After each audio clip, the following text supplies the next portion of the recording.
In the early 1990s, a game would hit the arcades that would change the landscape of video gaming forever: Mortal Kombat. Released in 1992, Mortal Kombat brought hyper-violent martial arts action to arcades, and it quickly became a cultural phenomenon. It wasn't long before this brutal fighting game found its way to home consoles, including the Super Nintendo Entertainment System in 1993. This version of the game would be a subject of controversy, praise, and debate, making Mortal Kombat one of the most talked about games of its time. The original Mortal Kombat was developed by Midway, with a small team led by Boon and Tobias. The game was designed to compete with Street Fighter II, which had dominated the fighting game scene. However, Mortal Kombat took a different approach, focusing on digitized graphics, photorealistic characters, and an emphasis on intense violence and gore. The realistic graphics were groundbreaking for the time and gave the game a unique visual edge that set it apart from the cartoonish style of other fighting games. The development team famously started with the idea of creating a game starring Jean-Claude Van Damme. But when that plan fell through, they shifted focus to create an original fighting game. Inspired by martial arts movies, Asian culture, and a desire to create something distinct from Street Fighter, Boon and Tobias crafted a game that would go down in history. The transition from arcade to home console was crucial. In 1993, Acclaim Entertainment acquired the publishing rights to port Mortal Kombat to home systems, including the Super Nintendo and Sega Genesis. However, due to Nintendo's family-friendly image, this version of Mortal Kombat underwent significant changes that would spark debate among fans and critics alike. Mortal Kombat has a storyline rooted in martial arts legends, with elements of fantasy and mysticism. The game's story centers on the Mortal Kombat tournament, a brutal contest that takes place once every generation. Earthrealm, led by the Thunder God Raiden, must face off against the evil sorcerer Shang Tsung and his warriors from Outworld. The tournament's outcome determines the fate of Earthrealm. If Outworld wins 10 consecutive tournaments, they are allowed to invade and conquer Earth. Players take on the roles of 7 unique fighters, each with their own backstory and motivations for entering the tournament. Liu Kang, a Shaolin monk who fights to save Earthrealm. Johnny Cage, a Hollywood movie star seeking to prove his martial arts skills are real. Sonya Blade, a special forces agent hunting down the criminal Kano. Kano, a member of the Black Dragon crime syndicate who fights for power and profit. Raiden, the god of thunder, protecting Earthrealm. Sub-Zero, a Lin Kuei assassin with ice-based powers. Scorpion, a vengeful specter seeking revenge against Sub-Zero.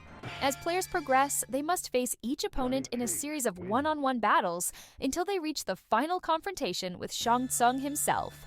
Each character's unique ending provided hints of larger narratives and future storylines, making Mortal Kombat not just a fighting game, but a game with a universe and lore that fans would obsess over for years to come. It became a hit largely due to its groundbreaking mechanics, unique fighting system, and controversial content. The core of the game is its one-on-one combat, where 2 players face off in a best-of-3 match format. Players select one of the 7 characters, each with a unique moveset, special abilities, and distinctive fighting style. This variety kept the game fresh and ensured that each matchup felt different. One of the highlights was the introduction of special moves that were triggered by specific button combinations. These moves were more elaborate than those seen in previous fighting games, and mastering them was key to winning. Characters like Sub-Zero could freeze opponents, while Scorpion could use his iconic "get over here" and spear attack. The most notorious was the Fatality, a finishing move that players could execute at the end of a match to brutally defeat their opponent. These moves were often gory, involving decapitations, heart extractions, and other gruesome actions. The Super Nintendo version, however, replaced the blood with sweat and toned down the fatalities to fit Nintendo's guidelines, a decision that sparked backlash from fans who felt it diluted the original experience. Mortal Kombat used digitized sprites created from real actors, which gave the characters a photorealistic look that stood out against other games of the era. This visual style made the game feel more mature and gritty, and the Super Nintendo version retained the detailed graphics, albeit with color changes to tone down the violence. Each stage had its own atmosphere, from the Stone Palace courtyard to the eerie pit stage, where players could perform stage-specific fatalities by knocking opponents off the platform. These iconic settings became a defining characteristic of the game and were faithfully recreated on the Super Nintendo version, albeit with reduced graphical fidelity compared to the arcade.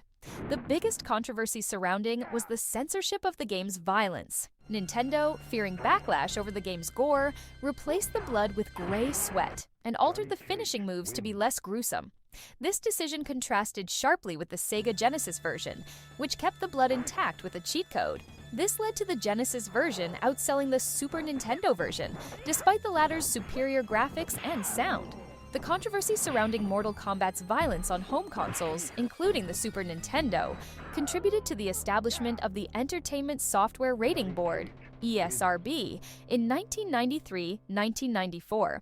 The uproar over violent content in video games led to congressional hearings, and the industry introduced a rating system to provide guidance on the appropriate age for game content. The digitized actors used for the characters were an innovative technique at the time. The team recorded real martial artists and actors performing moves in front of a green screen, a labor-intensive process that gave Mortal Kombat its distinctive look. The Super Nintendo version retained much of this realism, showcasing Nintendo's ability to bring an arcade-quality experience to home consoles. Each character's ending hinted at larger narratives, introducing fans to the lore of the Mortal Kombat universe. For example, Sub-Zero's ending teased the rivalry with Scorpion that would become central to the series, while Liu Kang's victory set up future tournaments. The fascination with these backstories was one of the reasons the game became a cultural touchstone. Mortal Kombat was instrumental in establishing many of the tropes and mechanics now common in fighting games, such as detailed movesets, combos, and unique finishers. The series' emphasis on character diversity and unique backstories also set a new standard for how fighting games approach storytelling. Despite the controversy, it was a technical achievement. The console's color palette and sound chip allowed for a visually appealing and orally engaging experience. Many fans, especially those who didn't have access to the arcade or other consoles, have fond memories of the Super Nintendo version, even if it lacked the blood and gore that made the game famous. Mortal Kombat on the Super Nintendo was a milestone in the fighting game genre, and despite the censorship issues, it left a lasting legacy. The success of the game, even with its toned-down content, proved that mature themes could thrive on home consoles. It also highlighted the divide between Nintendo's family-friendly policies and the desires of older gamers who wanted a more authentic arcade experience. The game played a crucial role in the evolution of video game ratings, contributing to the birth of the ESRB and sparking a broader conversation about the portrayal of violence in video games. The popularity paved the way for countless sequels, spin-offs, and adaptations, and it remains one of the most iconic and enduring fighting game franchises in history. The Super Nintendo version of Mortal Kombat is often remembered as a stepping stone that helped bring arcade-style fighting games into homes, with its graphics, mechanics, and gameplay serving as a template for future fighters. It's a game that, despite its controversies, became a beloved part of many gamers' childhoods and remains a fascinating part of video game history. Mortal Kombat for the Super Nintendo is a game that sparked debates, challenged norms, and left a cultural footprint that endures to this day. It showed that video games could be more than just fun. They could also be provocative, innovative, and even controversial. Whether you're a fan of the series or just curious about its origins, the SNES version of Mortal Kombat remains a must-know chapter in the history of gaming.